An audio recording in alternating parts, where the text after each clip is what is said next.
이제 하루 종일 집에서 빈둥거릴 일만 남았네. 30년 공직 생활을 마치던 날, 제 가슴은 벅차올랐습니다. 이제야말로 매일 새벽같이 일어나 출근하던 고단한 삶을 내려놓고 나 자신과 아내를 위해 사는 시간이 시작될 줄 알았습니다. 앞으로는 여행도 다니고 저녁마다 영화도 보고 주말에는 산책도 같이 해야지. 마음속으로 수없이 그려왔던 장면들이 눈앞에 펼쳐지는 듯 했습니다. 연금과 저축도 어느 정도 마련돼 있었으니 경제적으로도 큰 불안은 없었습니다. 저는 이제야 비로소 제 인생의 황혼기가 따뜻하게 빛날 거라 믿었습니다. 그런데 퇴직 후 첫 아침, 습관처럼 이른 시간에 눈을 떠 커피를 내리고 신문을 펼치자 아내의 입에서 나온 첫 마디는 제 가슴을 무너뜨렸습니다. 이제 하루 종일 집에서 빈둥거릴 일만 남았네.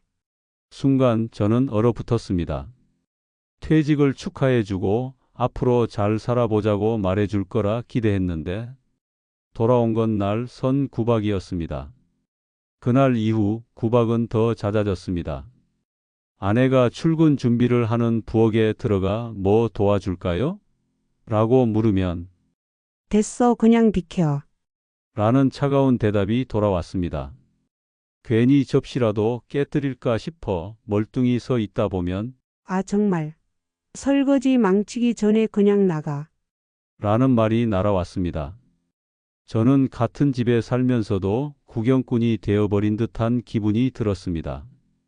아내가 출근하고 나면 집은 고요했지만 그 고요가 제게는 낯설고 무거웠습니다. TV를 켜도 책을 펼쳐도 마음이 허전했습니다. 이제는 내가 집안일이라도 도와야겠다는 결심으로 빨래를 해봤습니다. 세탁기 앞에 선의 버튼이 수십 개. 대충 표준 버튼을 눌렀지만 결과는 참담했습니다. 아내가 아끼던 원피스가 아이 옷처럼 줄어들어 있었습니다. 이게 뭐야? 내 옷이 왜 이래? 아내의 눈빛이 차갑게 식어 내려갔습니다. 포기하지 않고 밥을 지어봤습니다. 하지만 물을 너무 많이 넣어주기 되었다가 다음에는 물을 적게 잡아 딱딱한 돌밥이 되었습니다. 세 번째는 밑바닥이 새까맣게 눌어붙어 버렸습니다. 한 번쯤은 그래도 고생했네라는 말을 듣고 싶었지만 아내는 밥알이 덜 익었어. 왜 이렇게 성의가 없어? 라며 한숨만 쉬었습니다. 가장 굴욕적이었던 건 라면이었습니다. 전화를 받느라 잠깐 자리를 비운 사이 라면 국물이 넘쳐 주방이 난장판이 되었습니다. 1시간을 닦아도 냄새는 빠지지 않았고 퇴근한 아내가 현관에 들어서자마자 날린 첫마디는 집에서 하루 종일 뭐 했길래 이런 꼴이야? 저는 차려달라 한 적도 없었습니다. 단지 도움이 되고 싶었을 뿐인데 그 모든 시도가 오히려 더 큰 실망만 안겨주었습니다. 회사에서는 나름 인정받았던 제가 집에서는 무능하고 서툰 필요 없는 존재가 되어버린 듯 했습니다. 퇴직 후의 삶은 달콤할 줄 알았습니다. 하지만 현실은 차갑고 낯선 구박의 연속이었습니다. 그때부터 저는 점점 깨닫기 시작했습니다. 이 집에서 나는 더 이상 남편이 아니라 짐 같은 존재가 되어버린 건 아닐까? 아침 6시 반, 이제는 알람 소리에 깨지 않아도 되지만 몸은 여전히 그 시간에 눈을 뜹니다. 습관이라는 게 참 무서운 거더군요. 30년을 그렇게 살았는데 하루아침에 바뀔 리가 있나요? 화장실에서 나와 거실을 지나는데 아내는 이미 일어나 부엌에서 바삐 움직이고 있었습니다. 여전히 직장을 다니는 아내에게는 시간이 금이죠. 뭔가 도와드려야겠다는 생각이 들어 부엌으로 향했습니다. 뭐 도와드릴 게 없을까요? 됐어, 됐어, 그냥 비켜 있어. 서운했지만 이해했습니다. 30년간 아내 혼자 해온 일인데 갑자기 끼어들면 오히려 방해가 되겠죠. 그래도 뭔가는 해야겠다는 생각에 설거지라도 하려고 했는데 아, 정말. 그릇 깨뜨리기라도 하면 어쩌려고? 결국 구석에 서서 아내가 아침을 준비하는 모습만 바라봤습니다. 이상하더군요. 같은 집에 살면서도 마치 구경꾼이 된 기분이었어요. 아내가 출근하고 나니 집안이 썰렁해집니다. 이렇게 조용한 집이 이상했어요. TV를 틀어도 왠지 소음 같고 책을 펼쳐도 글자가 들어오지 않고. 그런데 문제는 다른 곳에서 생겼습니다. 낚시 용품점에 갔다 왔어. 어느 날 아내에게 말했을 때의 반응이었죠. 또 돈 쓰러 나가? 취미는 무슨 취미야? 낚싯대 하나 사는 게 그렇게 큰 죄였을까요? 30년 동안 가족을 위해 벌어온 사람이 이제 좀 쉬면서 취미 생활을 하려고 하는데 그것도 안 된다는 건가요? 요즘 돈이 얼마나 귀한데 그런데 쓸 돈이 어디 있어? 말은 맞습니다. 퇴직금으로 당분간은 살 수 있지만 언제까지 그럴 수는 없으니까요. 하지만 그래도 정말 작은 기쁨까지 빼앗아야 하는 걸까요? 문화센터에서 기타 강습을 받겠다고 했을 때도 마찬가지였어요. 나이가 몇인데 기타를 배워? 창피하지도 않아? 젊었을 때부터 해보고 싶었던 거였어요. 늘 바빠서 못했는데 이제야 시간이 생겼으니까 해보려고 했던 건데 그것도 안 된다니. 정작 아내는 어떤가요? 친구들과 등산을 다니고 카페에서 수다를 떨고 백화점에 쇼핑을 다니고 그럴 때는 돈 얘기를 안 하더군요. 오히려 새로운 등산복을 사왔다며 자랑을 하기도 했어요. 이번 주말에 친구들과 북한산에 가는데 등산복이 너무 낡아서 새로 샀어. 얼마냐고 물어보니 20만 원이 넘더라고요. 저는 낚싯대 하나 사려고 해도 난리인데 등산복은 그냥 사는 거네요. 친구들이 제주도로 여행을 가자는데 어때? 어느 날 아내가 물었습니다. 좋죠, 가세요. 2박 3일인데 좀 비쌀 거야. 항공료에 숙박비에 한 100만 원 정도?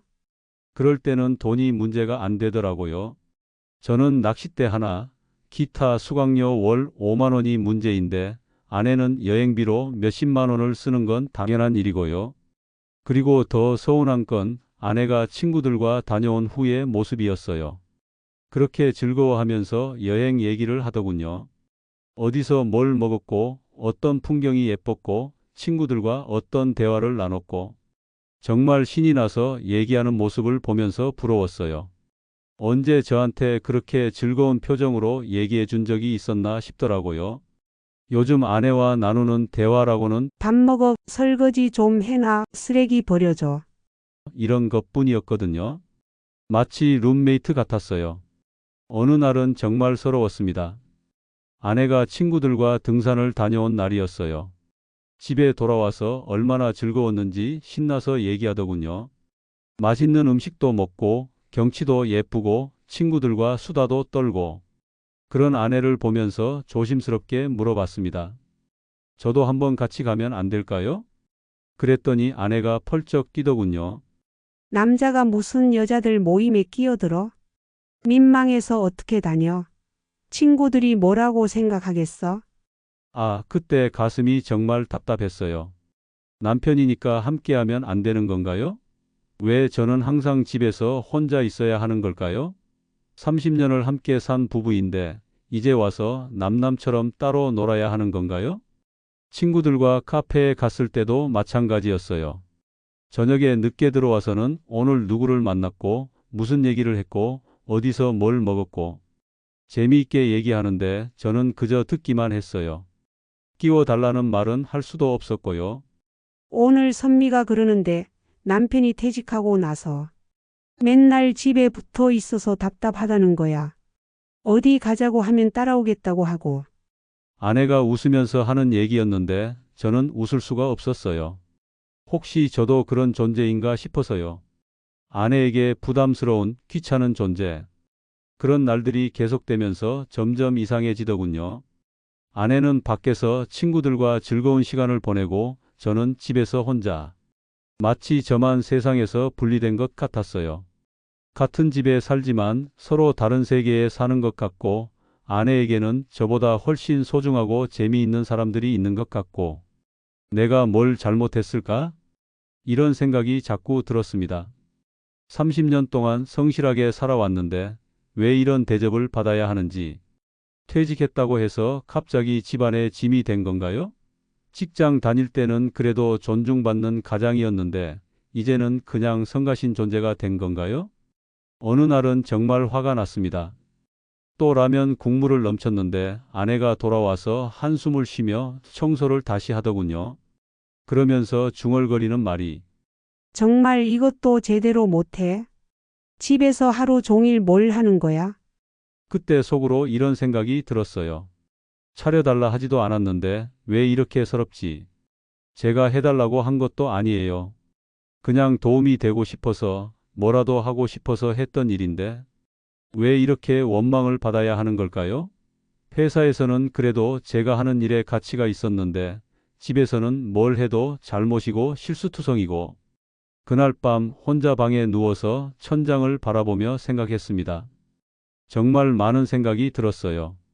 이게 내가 꿈꿔왔던 퇴직 후의 삶일까? 이게 내가 바랐던 여유로운 시간일까?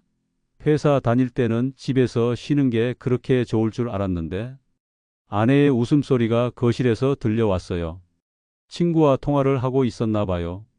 그렇게 밝고 즐거운 목소리로 말하는 아내를 보면서 저는 왜 그런 웃음을 받지 못하는지, 같은 집에 살면서도 왜 이렇게 멀게 느껴지는지, 아내가 전화하는 소리가 선명하게 들렸어요. 응, 맞아. 요즘 남편이 집에 있으니까 정말 답답해. 뭘 해도 서툴고 자꾸 실수만 하고 차라리 회사 다닐 때가 나았어.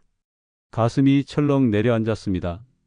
아내도 저와 같은 생각이었구나. 제가 집에 있는 게 부담스럽고 답답하다는 걸 친구들한테까지 털어놓고 있었던 거예요. 그때부터였어요. 조금씩, 정말 조금씩 자신감이 무너져가기 시작한 게, 뭘 해도 잘못된 것 같고 어디에 있어도 방해가 되는 것 같고, 이런 게 바로 무력감이구나, 그런 생각이 들었습니다. 회사에서는 그래도 제가 필요한 사람이었어요.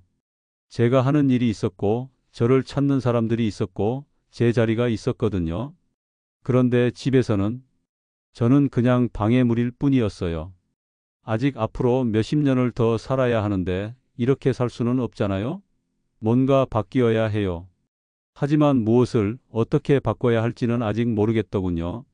아내한테 말해봐야 또 투정이야 라고 할 테고, 그렇다고 이대로 참고만 살 수도 없고, 다음 날도 그 다음 날도 비슷한 하루가 계속될 거라는 생각에 가슴이 답답했습니다.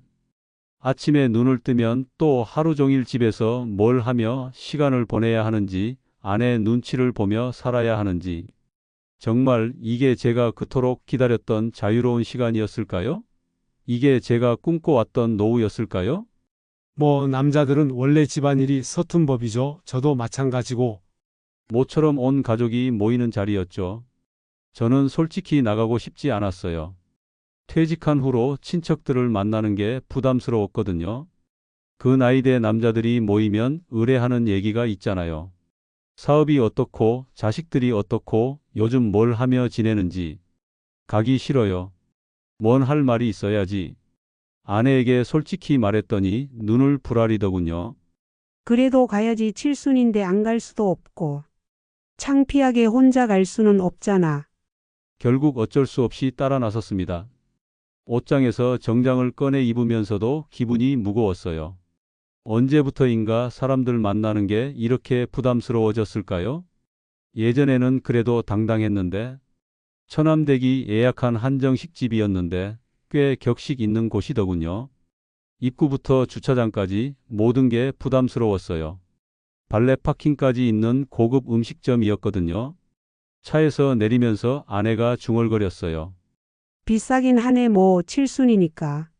가족들이 하나둘 모여들었습니다. 처남들은 모두 아직 현역이었어요.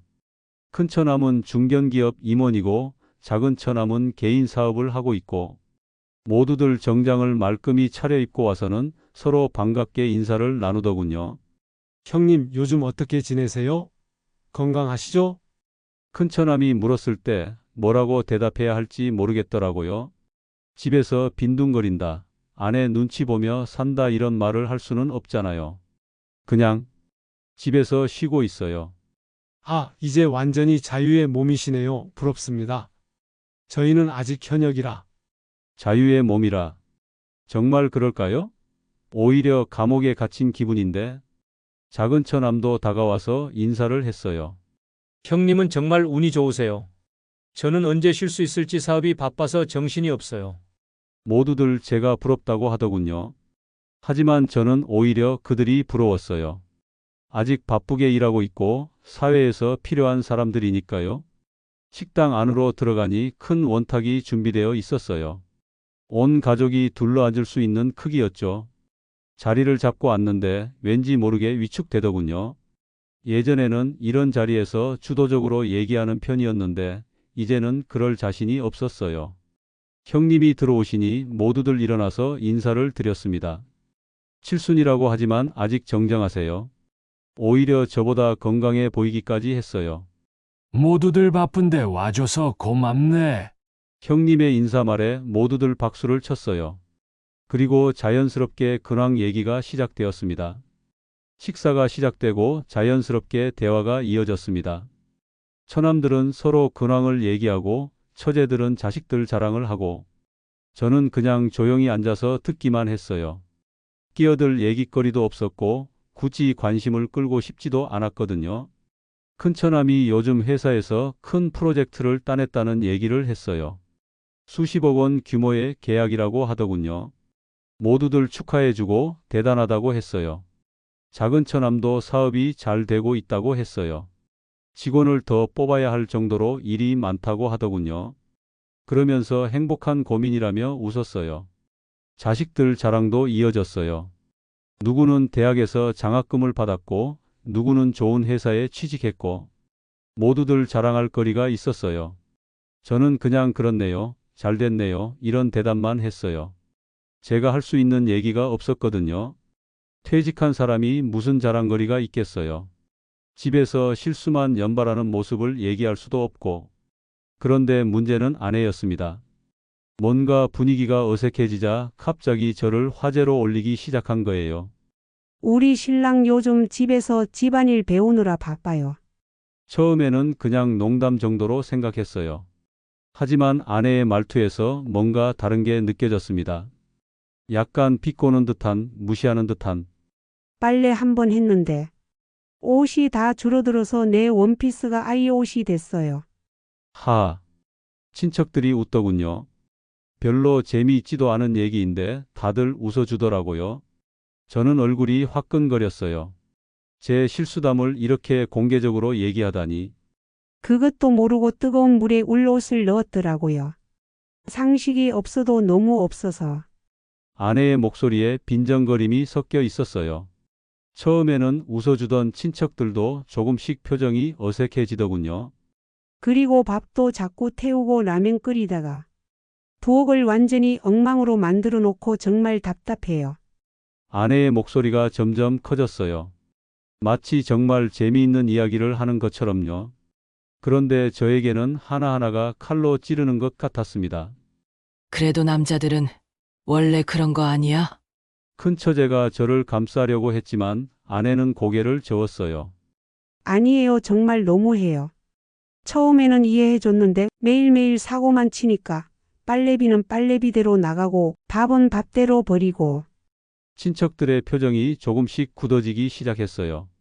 처음에는 재미있는 에피소드 정도로 들었는데 점점 심각한 불만 토로가 되어가고 있었거든요. 요즘에는 뭐 하나 제대로 하는 게 없어요. 돈은 돈대로 나가고 일은 일대로 못하고. 솔직히 답답해 죽겠어요. 이때부터 분위기가 완전히 이상해졌어요. 처음에는 웃어주던 친척들도 서로 눈치를 보기 시작했어요. 하지만 아내는 멈추지 않았어요. 집에서 하루 종일 뭐 하는지도 모르겠고. 낚시한다고 용품 사러 다니고 기타 배운다고 돈 쓰고. 나는 직장 다니느라 바쁜데 혼자 놀기만 하고. 제 가슴이 쿵쾅거렸어요. 아내가 이렇게까지 생각하고 있었다니. 그것도 친척들이 모인 자리에서 이렇게 공개적으로. 솔직히 회사 다닐 때가 나았어요.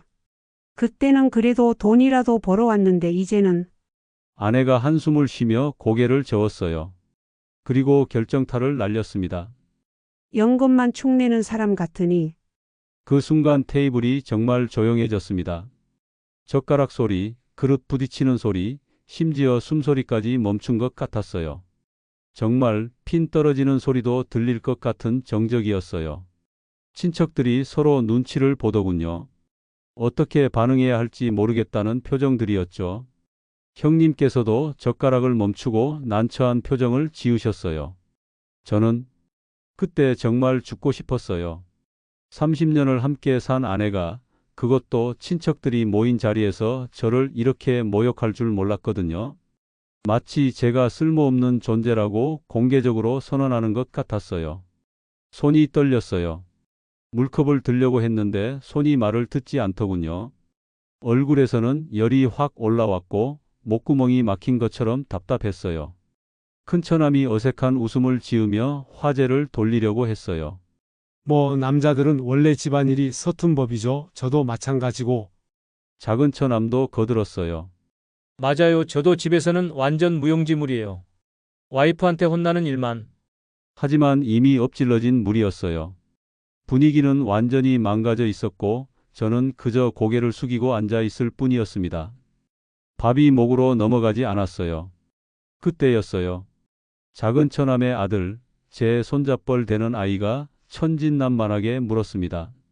할아버지, 이제 일 안 해? 아이의 순수한 질문이었지만 그 순간 제 가슴을 송곳으로 찌르는 것 같았어요. 모든 시선이 저에게 집중되었고 저는 뭐라고 대답해야 할지 몰라 입만 벙긋거렸습니다. 어린아이의 눈에는 의심이나 악의가 전혀 없었어요. 그냥 순수한 궁금증이었죠. 하지만 그 순수함이 오히려 더 잔인하게 느껴졌습니다. 할아버지는 이제 나이가 많아서 쉬고 계신단다. 작은 처남이 얼른 아이를 달랬지만 아이는 계속 물었어요. 그럼 할아버지는 뭐해? 맨날 집에만 있어? 심심하지 않아? 그 순간 정말 숨이 막혔어요. 아이의 순진한 질문이 오히려 더 잔인하게 들렸거든요. 어른들의 눈치나 거짓말이 섞이지 않은 순수한 궁금증이었기 때문에 더욱 아팠습니다. 애야, 조용히 해. 할아버지께서 얘기하고 계시잖아. 작은 처제가 아이를 제지했지만 이미 상처는 깊어졌어요. 아이는 그냥 궁금해서 물어본 거였지만 제게는 존재 자체를 부정당하는 기분이었거든요. 정말 그래요. 저는 뭘 하고 있나요? 맨날 집에만 있으면서 뭘 하고 있는 걸까요? 아이의 질문에 대답할 말이 없더라고요. 저는 결국 제대로 된 대답을 하지 못했어요. 뭐라고 말해야 할지 정말 모르겠더라고요. 집안일을 배우고 있다고 할 수도 없었어요. 아내가 방금 전에 그걸 가지고 저를 조롱했는데 형님께서 나서서 분위기를 바꾸려고 하셨어요. 자, 이제 케이크라도 자를까? 오늘은 내 칠순이니까 즐겁게 보내자. 하지만 분위기가 쉽게 돌아오지는 않았어요. 모두들 어색해하며 억지로 웃고 있었거든요. 나머지 식사 시간은 정말 고문 같았어요. 음식이 목으로 넘어가지 않았고 친척들의 시선이 자꾸 신경 쓰였어요. 누군가 저를 보는 것 같으면 고개를 푹 숙였어요. 아내는 여전히 다른 얘기를 하며 웃고 있었지만 제 마음속에는 분노와 서러움이 뒤섞여 끓어오르고 있었습니다. 어떻게 이럴 수 있을까요? 어떻게 남편을 이렇게 공개적으로 모욕할 수 있을까요? 케이크를 자르고 촛불을 끄는 시간에도 저는 마음이 편하지 않았어요. 모두들 박수를 치고 축하해 주는데 저만 겉도는 기분이었거든요. 나는 남편도 아버지도 아닌 그저 짐일 뿐인가? 속으로 이런 생각이 들었어요. 30년 동안 가족을 위해 일해왔는데 이제 와서 이런 취급을 받아야 하는 건가요? 퇴직했다고 해서 갑자기 무가치한 존재가 된 건가요? 마침내 식사가 끝났어요. 모두들 형님께 인사를 드리고 하나둘 자리를 뜨기 시작했어요. 저도 얼른 일어나서 인사를 드렸어요. 형님 건강하세요. 그래, 자네도 건강해야지. 퇴직하면 건강이 제일이야. 형님의 따뜻한 말씀이 오히려 더 마음을 아프게 했어요. 이런 분 앞에서 망신을 당했다니. 집으로 돌아오는 길, 차 안은 정말 조용했어요. 아내는 핸드폰을 보고 있었고 저는 창밖을 바라보며 오늘 있었던 일을 되새겼습니다. 가슴이 답답하고 분했어요. 그리고 무엇보다 서러웠습니다. 신호등에서 멈췄을 때 아내가 말했어요. 오늘 오빠가 많이 늙으셨네. 칠순이니까 당연하지만 마치 아무 일도 없었다는 듯이 말하더군요. 자신이 저에게 한 일이 뭐가 잘못된 건지 전혀 모르는 것 같았어요. 저는 대답할 기분이 아니었어요. 입을 꾹 다물고 있었죠. 아내는 제가 왜 그런지도 모르는 것 같았어요. 집에 도착해서도 아내는 별다른 말이 없었어요. 평소처럼 옷을 갈아입고 화장을 지우고 정말 아무렇지도 않다는 표정이었죠. 저는 정말 화가 났어요. 어떻게 이럴 수 있을까요? 당신이 오늘 한 말. 제가 입을 열려는데 아내가 먼저 말했어요. 가족들 앞에서 창피해서 앞으로는 좀 조심해. 정말 어이가 없었어요. 창피한 게 저인지 아내인지도 모르다니. 누가 누구를 창피하게 만들었는데? 저는 말문이 막혔어요. 아내의 말을 듣고 있자니 정말 화가 머리끝까지 올라왔어요. 하지만 싸우고 싶지 않았어요. 이미 지쳐 있었거든요. 밤이 깊어도 잠이 오지 않았어요. 침대에 누워서 천장을 바라보며 이런저런 생각에 잠겼습니다. 아내는 이미 잠들어 있었어요. 평온한 얼굴로 자고 있는 아내를 보니 더욱 화가 났어요. 저 혼자만 고민하고 아픈데 아내는 아무렇지도 않다는 듯이. 오늘 있었던 일들이 주마등처럼 스쳐 지나갔어요. 아내의 모욕적인 말들, 친척들의 어색한 시선, 아이의 순진한 질문. 하나하나가 가슴을 찔렀어요. 정말 나는 쓸모없는 존재인가? 이런 생각이 자꾸 들었어요. 회사에서는 그래도 인정받았는데 집에서는 정말 아무 쓸모가 없는 것 같았거든요. 뭘 해도 잘못되고 어디에 있어도 방해만 되고 새벽 1시, 2시 시계 바늘만 돌아갈 뿐 잠은 오지 않았어요. 결국 침대에서 일어나 거실로 나왔습니다. 뭔가 해야겠다는 생각이 들었어요. 이대로는 안 되겠다는. 부엌에서 물을 한 잔 마시고 서재로 갔어요. 그리고 서랍에서 계산기를 꺼내왔습니다. 마음속으로 이미 결심을 하고 있었던 것 같아요. 하지만 구체적으로 계산해 봐야 했거든요. 거실 테이블에 앉아서 차근차근 우리 집 재산을 계산해 보기 시작했어요. 아파트 시세, 예금 잔고, 주식, 퇴직금 하나하나 적어가며 계산했습니다. 아파트는 시세가 3억 정도 될 것 같았어요.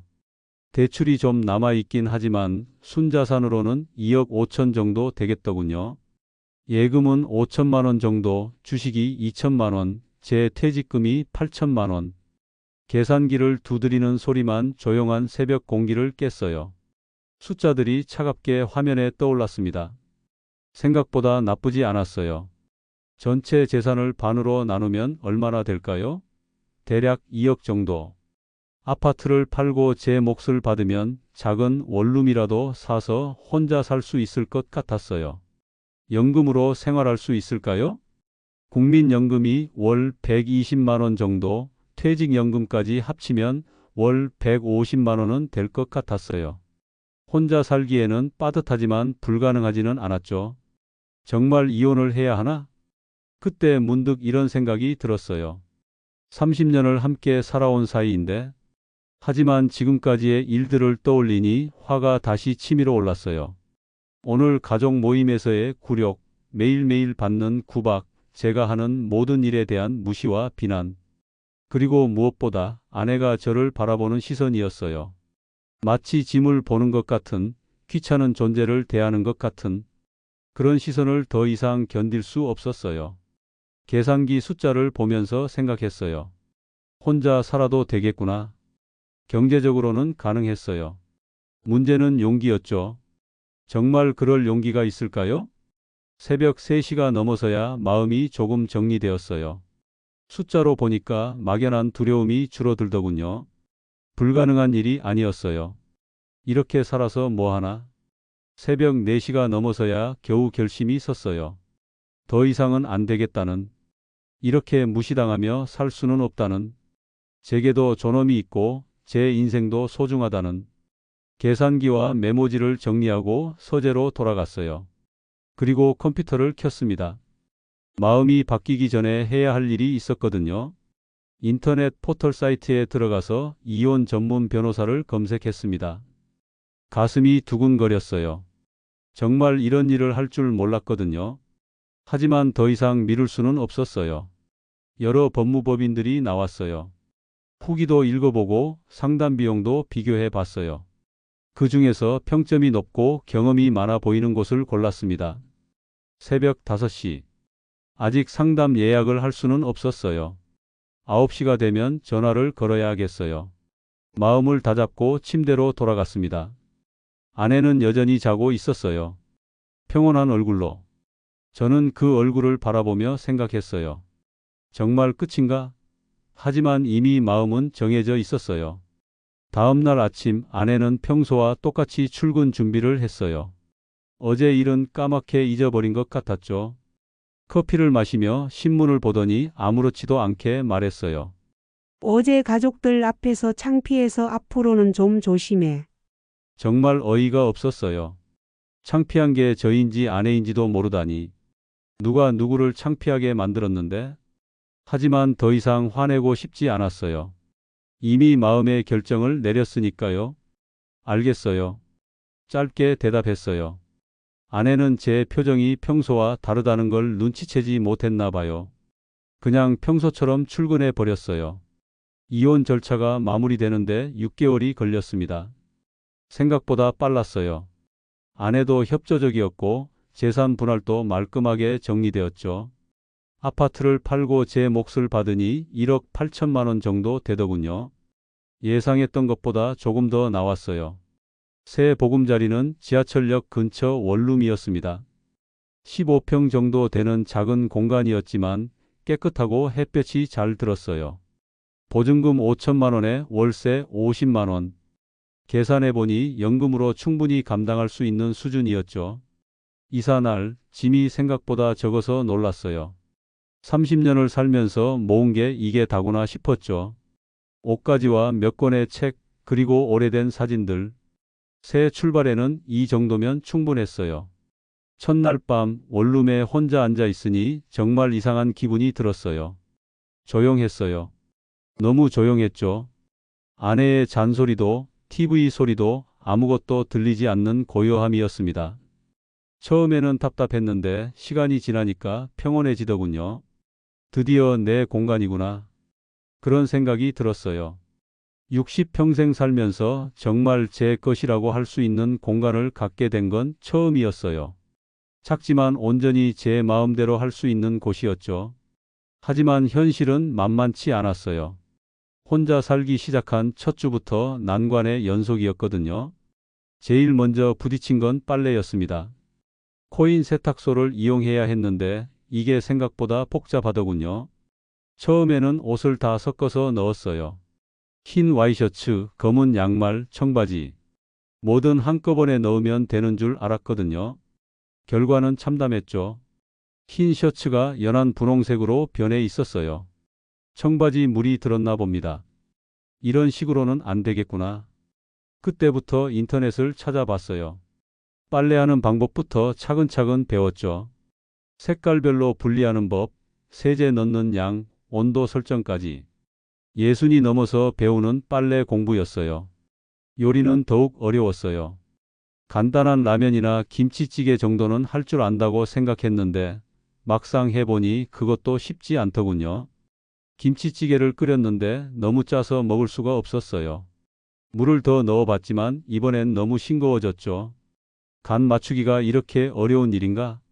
몇 번을 시행착오를 거친 끝에 겨우 먹을 만한 찌개를 끓일 수 있게 되었어요. 그때의 성취감이란 정말 대단했죠. 작은 일이었지만 제 힘으로 해낸 일이라는 게 뿌듯했어요. 청소는 또 다른 문제였어요. 15평이라고 해서 만만히 봤는데 구석구석 청소하려니 반나절이 걸리더군요. 먼지가 어디서 이렇게 많이 나오는지. 진공청소기 사용법부터 화장실 청소까지 모든 게 새로운 배움이었어요. 하지만 이상하게도 이런 과정들이 괴롭지 않았어요. 힘들긴 했지만 뭔가 해냈다는 성취감이 더 컸거든요. 예전에 집에서 뭘 해도 잔소리만 들었는데 이제는 비록 서투르더라도 누가 뭐라고 하지 않았어요. 한 달쯤 지났을 때 생활비 계산을 해봤어요. 월세, 전기세, 가스비, 식비까지 합쳐서 월 100만 원 정도 나오더군요. 연금이 150만 원이니까 50만 원은 여유가 있었죠. 생각보다 넉넉했어요. 이 정도면 살만하네. 경제적인 불안감이 조금씩 사라지기 시작했어요. 그러자 다른 생각들이 들기 시작했습니다. 이제 뭘 해볼까? 그냥 이렇게 지낼 수는 없잖아요. 그때 마트에서 아르바이트 모집 공고를 봤어요. 편의점 야간 근무였는데 시간은 밤 11시부터 새벽 7시까지였어요. 나이 무관이라고 적혀 있더군요. 처음에는 망설였어요. 60이 넘어서 편의점 알바를 한다니. 체면이 상할까 봐서요. 하지만 곰곰 생각해보니 체면보다는 새로운 경험이 더 소중할 것 같았어요. 한번 해볼까? 용기를 내어 점장에게 연락했어요. 나이가 많다고 하니까 처음에는 망설이더군요. 하지만 성실하게 할 자신이 있다고 어필했더니 일단 한번 해보자고 하더라고요. 첫 출근 날 정말 떨렸어요. 편의점 계산대에 서는 게 이렇게 긴장될 줄 몰랐거든요. 다행히 낮 시간에 교육을 받을 수 있었어요. 바코드 찍는 법, 계산하는 법, 진열하는 법 하나하나 배웠죠. 밤 11시 첫 야간 근무가 시작되었어요.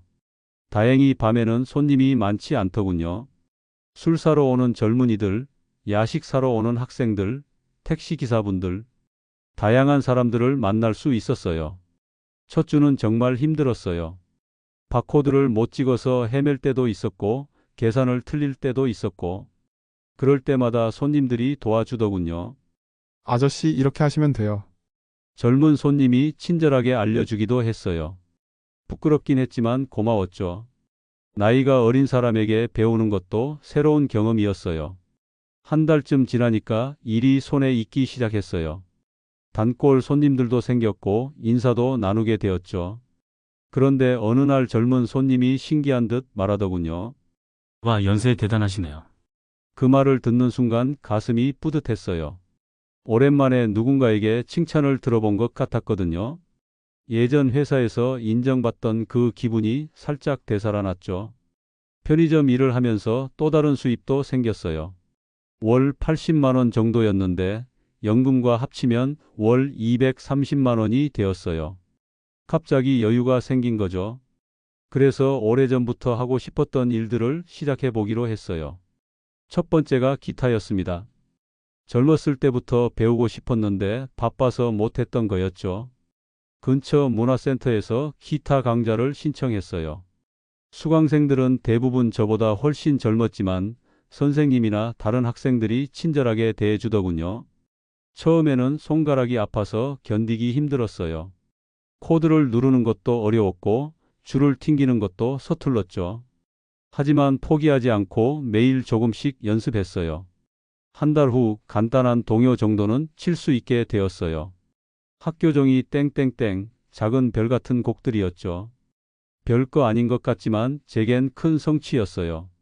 두 번째는 서예였습니다. 예전부터 글씨를 잘 쓰고 싶었거든요. 서예 교실에 등록하고 기초부터 배우기 시작했어요. 붓 잡는 법부터 시작해서 기본 획, 간단한 한자까지. 정말 차근차근 배웠죠. 서예는 생각보다 마음이 편안해지는 활동이었어요. 조용한 교실에서 붓으로 글씨를 쓰고 있으면 잡념이 사라지더군요. 명상하는 기분이랄까요? 세 번째는 SNS였습니다. 젊은 사람들이 다 한다는 인스타그램을 시작해 봤어요. 처음에는 뭐가 뭔지 모르겠더군요. 사진 올리는 법, 해시태그 다는 법, 편의점에서 만난 대학생이 친절하게 알려줬어요. 첫 게시물은 제가 끓인 김치찌개 사진이었어요. 첫 요리 도전기라고 써놨더니 좋아요가 하나 달렸어요. 누가 눌렀는지도 모르는 그 좋아요 하나 때문에 하루 종일 기분이 좋았어요. 이런 작은 일에도 이렇게 기분이 좋아지는구나. 정말 오랜만에 느끼는 설렘이었어요. SNS 팔로워가 하나씩 늘어갈 때마다 신기했죠. 전 세계 어디선가 누군가가 제 일상에 관심을 가져주고 있다는 게 신기하고 고마웠어요. 기타를 배운 지 3개월쯤 되었을 때 아들에게 전화가 왔어요. 오랜만에 밥을 먹자고 하더군요. 이혼한 후로 아이들과는 연락을 별로 하지 않았거든요. 어색할까 봐서요. 만나서 보니 아들이 많이 걱정하고 있었더라고요. 아버지 혼자 사시는 거 괜찮으세요? 응, 괜찮다. 생각보다 할만해. 정말요? 외롭지 않으세요? 외롭긴 하지. 하지만 자유롭기도 하고 솔직한 마음을 털어놨어요. 아들이 안심하는 표정을 짓더군요. 그나저나 아버지 요즘 뭐 하세요? 편의점에서 일하고 기타도 배우고. 아들이 깜짝 놀라더라고요. 기타요? 정말요? 응, 간단한 곡은 칠 수 있어. 그때 아들이 제안했어요. 손주를 데리고 아버지 집에 놀러 가도 되냐고요. 물론 좋다고 했죠. 며칠 후 아들이 8살 손주를 데리고 왔어요.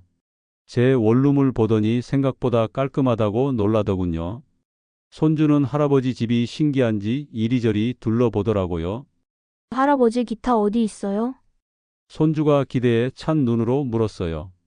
기타를 꺼내서 간단한 곡을 쳐줬더니 박수를 치며 좋아하더군요. 할아버지 이 노래 또 쳐주세요. 그 말을 들었을 때 가슴이 벅찼어요. 오랜만에 누군가가 제게 뭔가를 해달라고 부탁하는 거였거든요. 그것도 즐거워하면서요. 점심에는 제가 직접 김치찌개를 끓여줬어요. 간도 딱 맞았고 손주도 맛있다고 잘 먹더군요. 아들이 놀란 표정으로 말했어요. 아버지가 요리를 이렇게 잘하시는 줄 몰랐어요. 그동안 아내가 다 해줘서 제가 뭘 할 줄 아는지 몰랐던 거죠. 저도 몰랐으니까요. 식사 후에는 근처 공원으로 산책을 나갔어요. 손주와 손을 잡고 걸으니까 마음이 따뜻해지더군요. 오랜만에 가족의 정을 느꼈어요. 할아버지 다음에 또 와도 돼요? 물론이지. 언제든지 와. 손주와의 시간이 이렇게 소중할 줄 몰랐어요. 예전에는 바빠서 제대로 놀아주지도 못했는데 이제는 시간이 충분했거든요. 아들과 손주가 돌아간 후 혼자 원룸에 앉아 생각해 봤어요. 삶이 완전히 달라졌구나. 6개월 전만 해도 상상할 수 없었던 일들이었어요. 편의점 일은 점점 재미있어졌어요. 단골 손님들과 인사를 나누고 가끔 인생 얘기도 하고 특히 야간에 공부하러 오는 학생들을 보면 마음이 흐뭇했어요. 간식을 살 때마다 공부 열심히 해라 한마디씩 해주곤 했죠. 어느 날 밤 시험 기간이라 늦게 공부하는 학생이 커피를 사러 왔어요. 많이 지쳐 보이더군요. 힘들어 보이네? 파이팅! 그랬더니 학생이 활짝 웃으며 인사하고 갔어요. 그런 순간들이 일의 보람을 느끼게 해줬죠. 기타 실력도 늘어갔어요. 이제는 고향의 봄, 아리랑 같은 곡들을 칠 수 있게 되었어요. SNS에 연주 영상을 올렸더니 좋아요가 20개나 달렸죠. 댓글도 달렸어요. 멋지세요. 대단하십니다. 이런 댓글들을 보면 하루 종일 기분이 좋았어요. 서예 실력도 늘었어요. 이제는 간단한 시구 정도는 써낼 수 있게 되었죠. 산은 산이요 물은 물이로다 같은 글씨를 써서 방에 걸어놨더니 원룸이 훨씬 멋있어 보였어요. 계절이 바뀌면서 제 생활도 리듬을 찾아갔어요. 낮에는 집안일하고 기타 연습하고 저녁에는 서예 교실이나 문화센터에 가고 밤에는 편의점에서 일하고 바쁘지만 충실한 하루하루였어요. 가장 큰 변화는 마음이었어요. 예전에는 늘 눈치를 보며 살았는데 이제는 제가 하고 싶은 대로 할 수 있었거든요. 아침에 일어나는 시간도 밥 먹는 시간도 모든 게 제 마음이었어요. 물론 외로울 때도 있었어요. 특히 저녁에 혼자 밥을 먹을 때나 아플 때는 정말 쓸쓸했죠. 하지만 그런 외로움도 나쁘지 않았어요. 온전히 제 것이니까요. 아들과 손주는 한 달에 한두 번씩 놀러 왔어요. 올 때마다 제가 새로 배운 곡을 들려줬죠. 손주가 제일 좋아하는 건 곰 3마리였어요. 함께 부르면서 기타를 치는 시간이 가장 행복했어요. 딸도 가끔 연락이 왔어요. 처음에는 걱정하는 목소리였는데 시간이 지나면서 아버지가 잘 지내고 있다는 걸 알고 안심하더군요. 아버지 요즘 목소리가 많이 밝아지셨어요. 딸의 말이었어요. 제가 느끼는 변화를 다른 사람들도 느끼고 있었던 거죠. 편의점에서 일한 지 6개월이 되었을 때 점장이 제게 말했어요. 아저씨, 정말 성실하세요. 젊은 애들보다 훨씬 책임감 있어요. 그 말을 들었을 때 정말 기뻤어요. 나이가 들어서도 누군가에게 도움이 될 수 있다는 게 감사했거든요. SNS 팔로워도 100명이 넘었어요. 제 일상을 기록하는 소소한 계정이었지만 사람들이 관심을 가져주니까 신기했어요. 특히 비슷한 나이의 분들이 많이 팔로우해 주시더군요. 서로 댓글로 안부를 묻고 격려해주고 새로운 인간관계였어요. 겨울이 지나고 봄이 오면서 저는 완전히 다른 사람이 되어 있었어요. 몸도 건강해졌고 마음도 편해졌고 뭔가 새로운 일에 도전하는 게 두렵지 않아졌어요. 어느 날 저녁 기타를 치면서 문득 생각했어요. 돈은 절반으로 줄었지만 마음은 전보다 더 풍성해졌다. 정말 그랬어요. 예전에는 돈이 많았지만 마음이 가난했어요. 이제는 돈은 적지만 마음이 풍족했죠. 뭔가 역설적이지만 그게 인생인 것 같았어요. 밤 근무를 마치고 집으로 돌아오는 새벽길에서 해를 보는 것도 새로운 즐거움이었어요. 아침 햇살을 받으며 집으로 걸어가는 그 시간이 하루 중 가장 평온한 순간이었죠. 이렇게 사는 것도 나쁘지 않구나. 예순을 넘어서 시작한 새로운 인생이지만 후회는 없었어요. 오히려 이제야 진짜 제 인생을 사는 것 같았거든요. 늦었지만 시작한 거죠. 남은 인생을 제 마음대로, 제가 원하는 대로 살아갈 수 있게 된 거니까요. 그렇게 저의 새로운 인생이 시작되었습니다. 작은 원룸에서의 혼자만의 시간, 편의점에서 만나는 다양한 사람들, 기타와 서예라는 새로운 취미, 그리고 SNS를 통한 새로운 소통. 모든 게 낯설지만 설레는 경험이었어요. 물론 앞으로도 어려움은 있을 거예요. 나이가 들수록 건강도 걱정이고 경제적인 문제도 생길 수 있고. 하지만 이제는 두렵지 않아요. 제가 이런 것들을 극복할 수 있다는 걸 알았거든요. 가장 중요한 건 이제 제가 저 자신을 사랑하게 되었다는 거예요. 완벽하지 않아도 서툴러도 그런 제 모습을 받아들이고 사랑하게 되었어요. 그게 가장 큰 변화였죠. 새로운 시작은 언제든 가능하다는 걸 깨달았어요. 60이든 70이든 마음만 먹으면 얼마든지 새로운 삶을 살 수 있다는 것. 하지만 현실은 항상 그렇게 낭만적이지만은 않더군요. 이혼한 지 8개월째 되던 어느 날 갑자기 가슴이 답답하고 숨이 차는 느낌이 들었어요. 편의점에서 야간 근무를 하던 중이었는데 계산대에서 갑자기 어지러워지더라고요. 처음에는 단순히 피곤해서 그런 줄 알았어요. 하지만 며칠 계속 그런 증상이 반복되니까 불안해지더군요. 혼자 살다 보니 이런 때가 제일 무서웠어요. 만약 쓰러지면 누가 알아줄까? 며칠 동안 발견되지 않으면 어떻게 될까? 이런 생각들이 머릿속을 맴돌았습니다. 결국 근처 내과에 갔어요. 진찰을 받고 각종 검사도 받았죠. 결과를 기다리는 동안 정말 불안했어요. 대기실에 혼자 앉아 있으니까 더욱 서글펐어요. 예전 같았으면 아내가 함께 왔을 텐데. 큰 병은 아니지만 관리가 필요합니다. 의사 선생님의 말이었어요. 혈압이 조금 높고 콜레스테롤 수치도 경계선이라고 하더군요. 나이가 들면서 생기는 자연스러운 변화지만 약을 먹고 운동을 해야 한다고 했어요. 병원을 나오면서 문득 현실이 와 닿았어요. 아, 나도 이제 정말 늙는구나. 60이 넘으면서 몸이 예전 같지 않다는 걸 인정해야 했어요.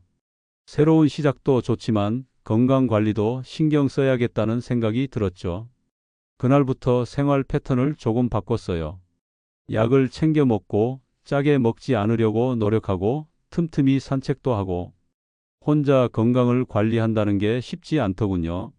하지만 해야만 하는 일이었어요. 편의점에서도 특별한 일들이 종종 생겼어요. 어느 날 밤 2시쯤 술에 취한 젊은 남자가 들어왔어요.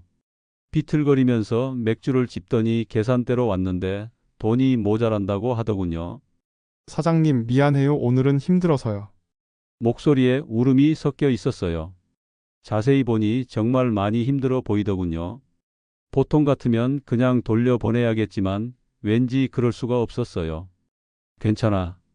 다음에 주면 돼. 제가 먼저 계산을 해줬어요. 그 남자가 고개를 숙이며 고맙다고 하더니 맥주를 들고 나갔어요. 며칠 후에 정말 돈을 갖고 와서 갚더라고요. 그러면서 그날 정말 고마웠다고 했어요. 덕분에 힘든 밤을 버틸 수 있었어요. 그 말을 듣고 마음이 따뜻해졌어요. 작은 친절이 누군가에게는 큰 위로가 될 수 있다는 걸 깨달았죠. 또 어느 날 밤에는 도난 사건이 있었어요. 젊은 여자가 과자를 주머니에 넣고 그냥 나가려고 하더군요. 처음에는 어떻게 해야 할지 몰랐어요. 나이 많은 사람이 젊은 사람을 잡을 수도 없고. 잠깐만요. 조심스럽게 불러 세웠어요. 그 여자가 돌아보더니 당황하는 표정을 지었어요. 혹시 계산 안 하신 거 있으시죠? 부드럽게 물어봤더니 주저하다가 주머니에서 과자를 꺼내더군요. 그리고 조용히 계산하고 나갔어요. 큰 소동 없이 해결된 일이었지만 제 나름대로는 뿌듯했어요. 경찰관도 가끔 들렀어요.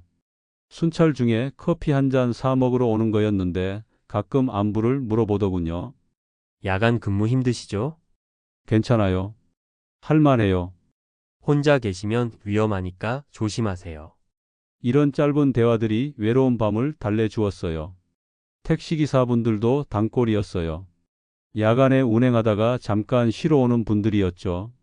나이도 저와 비슷한 분들이 많아서 이런저런 얘기를 나누곤 했어요. 요즘 젊은 사람들은 정말 바뀌었어요. 그러게요. 우리 때와는 많이 다르죠. 이런 소소한 대화들이 야간 근무의 지루함을 달래주었어요. SNS도 점점 재미있어졌어요. 팔로워가 200명이 넘어가면서 댓글도 활발해졌거든요. 특히 비슷한 나이의 분들과 소통하는 게 즐거웠어요. 제가 올린 기타 연주 영상에 한 분이 댓글을 달았어요. 저도 기타를 배우고 싶은데 용기가 안 나요. 그래서 댓글로 나이는 숫자일 뿐입니다. 저도 예순에 시작했어요. 라고 했더니 정말 기타를 시작했다고 하더군요. 그런 식으로 서로 격려하고 일상을 나누면서 온라인상에서도 새로운 인간관계가 생겼어요. 직접 만나지는 못해도 댓글로 안부를 묻고 서로 응원해주는 사이들이었죠. 늦게라도 사람들과 이어진다는 게 이렇게 고마운 일이구나. 그런 생각이 들었어요. 젊을 때는 인간관계를 당연하게 여겼는데 나이가 들어서야 그 소중함을 깨닫게 되었어요. 어느 날은 SNS에서 알게 된 분이 실제로 편의점에 찾아왔어요. 근처에 사신다면서 궁금해서 오셨다고 하더군요. 70대 할머니셨는데 저보다 SNS를 훨씬 잘하시더라고요. 요즘 젊은 사람들 못지않게 배우고 계시네요. 그렇게 말씀하시면서 격려해 주셨어요. 그 할머니 덕분에 다른 SNS 기능들도 배울 수 있었어요. 그런 작은 만남들이 쌓이면서 삶이 더욱 풍성해졌어요. 혼자 살지만 외롭지 않았어요. 편의점에서 만나는 사람들, SNS에서 소통하는 사람들, 가끔 찾아오는 가족들, 다양한 형태의 인간관계가 제 삶을 채워주고 있었거든요. 건강검진을 받은 후로는 더욱 규칙적으로 살려고 노력했어요. 약도 빠뜨리지 않고 먹고 금연도 완전히 성공했어요. 술도 거의 마시지 않게 되었고요. 편의점 야간 근무가 오히려 규칙적인 생활을 하는데 도움이 되었어요. 기타 실력도 많이 늘었어요. 이제는 사랑하는 마음, 그대 있음에 같은 조금 어려운 곡들도 칠 수 있게 되었죠. 손주가 가장 좋아하는 건 여전히 동요들이었지만 아들이 제 연주를 듣고 깜짝 놀라더라고요. 아버지가 이렇게 음악적 재능이 있으신 줄 몰랐어요. 그런 말을 들을 때마다 뿌듯했어요. 예순이 넘어서야 발견한 제 안의 새로운 면이었어요. 서예도 마찬가지였어요.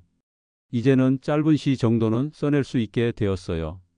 꽃피는 봄이 오면 나비처럼 날아가리 같은 글귀를 써서 방에 걸어놓으니 원룸이 훨씬 운치 있어 보였어요.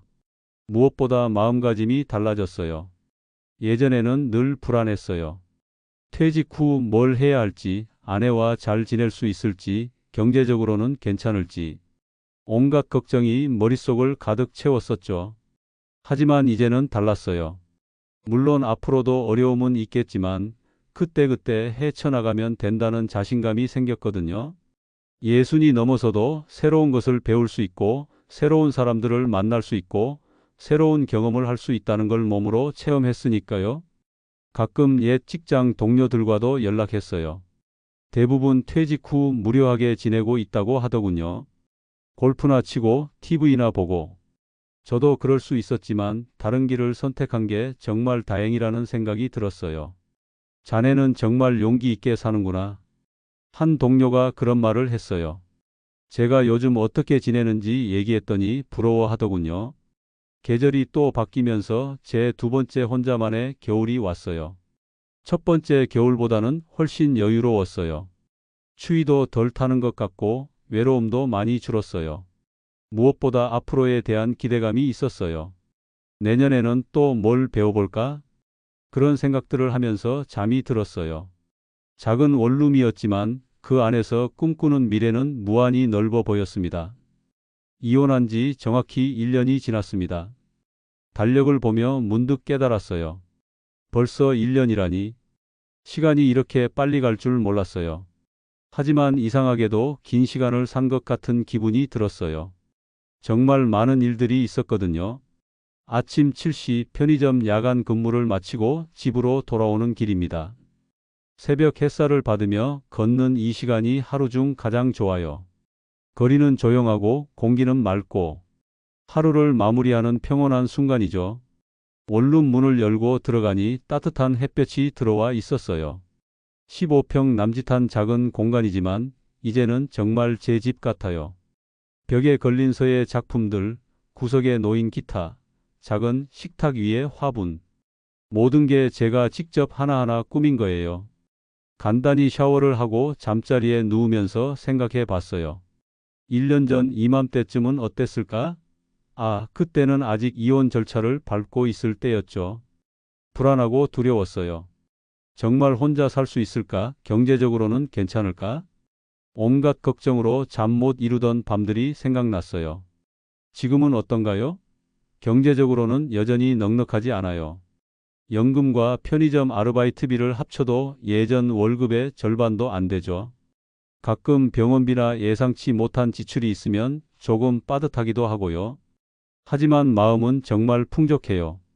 아무도 저를 무시하지 않고 제가 하는 일에 트집 잡지 않고 제 꿈을 비웃지도 않아요. 이런 평온함이 얼마나 소중한지 이제야 알겠더군요. 편의점 일도 이제는 완전히 익숙해졌어요. 단골 손님들과 인사를 나누고 가끔 인생 얘기도 하고 특히 새벽에 공부하러 오는 학생들을 보면 마음이 따뜻해져요. 젊은 시절에 저 자신을 보는 것 같거든요. 아저씨, 오늘도 수고하세요. 어젯밤에 한 학생이 그런 말을 했어요. 시험 기간이라 매일 밤 커피를 사러 오는 아이였죠. 그 한마디에 하루 종일 기분이 좋았어요. 누군가에게 인정받고 존중받는다는 기분. 정말 오랜만이었거든요. 기타 실력도 많이 늘었어요. 이제는 아름다운 강산, 가고파 같은 명곡들을 능숙하게 칠 수 있어요. 손주가 찾아올 때마다 새로운 곡을 들려주는 게 제일 큰 즐거움이죠. 지난주에도 아들이 손주를 데리고 놀러 왔어요.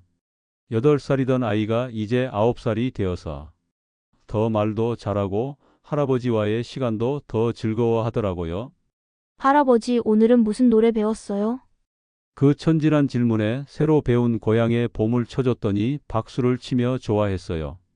그리고 함께 불렀죠.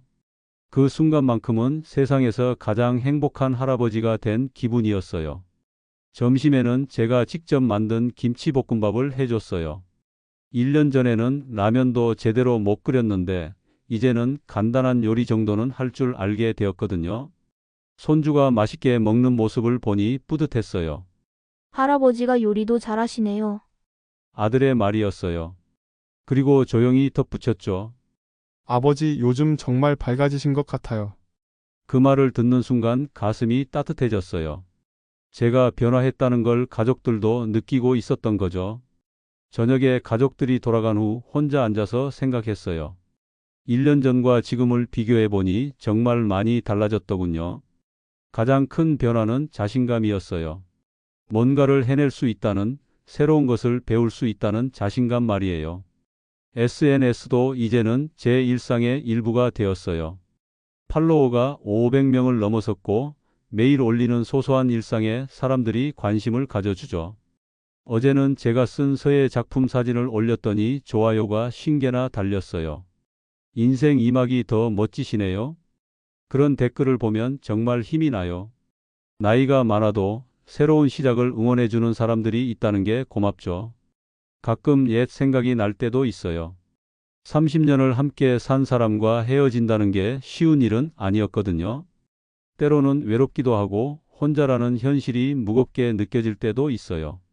하지만 그럴 때마다 과거를 떠올려 봐요. 매일 눈치를 보며 살던 그때, 뭘 해도 비난받던 그때, 제 존재 자체가 짐스러워 보이던 그때, 그런 삶과 지금의 삶 중에서 어느 쪽을 택하겠느냐고 스스로에게 물어보면 답은 늘 같아요. 존중 없는 관계는 참아봐야 해결되지 않더군요.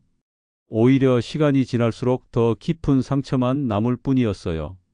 30년을 참았지만 달라지는 건 아무것도 없었거든요. 늦게라도 용기를 내길 잘했다는 생각이 들어요. 만약 그때 그대로 살았다면 지금쯤 저는 어떻게 되어 있을까요? 아마 완전히 의기소침해져서 살아있는 시체 같은 상태였을지도 몰라요. 건강도 오히려 더 좋아졌어요. 규칙적인 생활을 하게 되었고 스트레스도 많이 줄었거든요. 혈압약을 먹고 있지만 수치는 안정적이에요. 정기적으로 병원에 가서 검사 받는 것도 이제는 당연한 일상이 되었고요. 무엇보다 마음이 평온해요. 아침에 눈을 뜨면서 오늘 또 무슨 일이 생길까 걱정하지 않아요. 대신 오늘은 뭘 해볼까 기대하게 되었죠. 이런 마음가짐의 변화가 가장 큰 소득인 것 같아요. 며칠 전에는 서예 선생님이 제 글씨 실력이 많이 늘었다고 칭찬해 주셨어요. 이제는 간단한 한시 정도는 써낼 수 있게 되었거든요. 나이가 들어서도 이렇게 발전하실 수 있다니 정말 대단하세요. 그런 말씀을 들으니 가슴이 뿌듯했어요. 예순이 넘어서도 성장할 수 있다는 걸 증명한 것 같아서요. 기타 선생님도 마찬가지예요. 처음에는 나이가 많아서 걱정했는데 이제는 모범생이라고 하시더군요. 연습을 게을리하지 않고 새로운 곡에도 적극적으로 도전하는 모습이 젊은 학생들에게도 좋은 영향을 준다고 해요. 이런 칭찬들이 저에게는 큰 힘이 되어요. 나이가 많다고 해서 포기할 필요는 없다는 걸 깨달았거든요. 늦었다고 생각할 때가 가장 빠른 때라는 말이 정말 맞는 것 같아요. 1년이라는 시간이 지나면서 제 삶은 완전히 달라졌어요. 경제적으로는 예전보다 어려워졌지만 정신적으로는 훨씬 풍요로워졌어요. 누구의 눈치도 보지 않고 제가 하고 싶은 일을 하고 제가 만나고 싶은 사람들과 시간을 보낼 수 있게 되었거든요. 가끔 사람들이 묻더군요. 이혼을 후회하지 않느냐고. 그럴 때마다 저는 확신에 차서 대답해요. 전혀 후회하지 않는다고. 오히려 더 일찍 결단을 내리지 못한 게 아쉽다고요. 물론 모든 게 완벽한 건 아니에요. 여전히 외로울 때도 있고 건강에 대한 걱정도 있고 경제적인 불안감도 완전히 사라지지는 않았어요. 하지만 이런 어려움들도 제가 선택한 삶의 일부예요. 누군가에게 강요받은 고통이 아니라 제가 선택한 도전이죠. 그래서 더 받아들일 수 있어요. 힘들어도 제 선택이니까 극복할 의지도 생기거든요. 오늘도 저녁 11시가 되면 편의점으로 출근할 거예요. 야간 근무는 여전히 힘들지만 그곳에서 만나는 사람들, 나누는 작은 대화들이 제 삶을 풍성하게 만들어줘요. 내일은 또 어떤 하루가 될까요? 어떤 손님을 만날까요? 어떤 새로운 일이 생길까요? 궁금하고 기대돼요. 이런 기대감을 가지고 하루하루를 산다는 게 얼마나 소중한지 이제야 알겠어요. 돈은 절반으로 줄었지만 자유는 2배가 되었습니다. 늦게라도 알았습니다. 제 삶의 주인은 바로 저 자신이라는 것을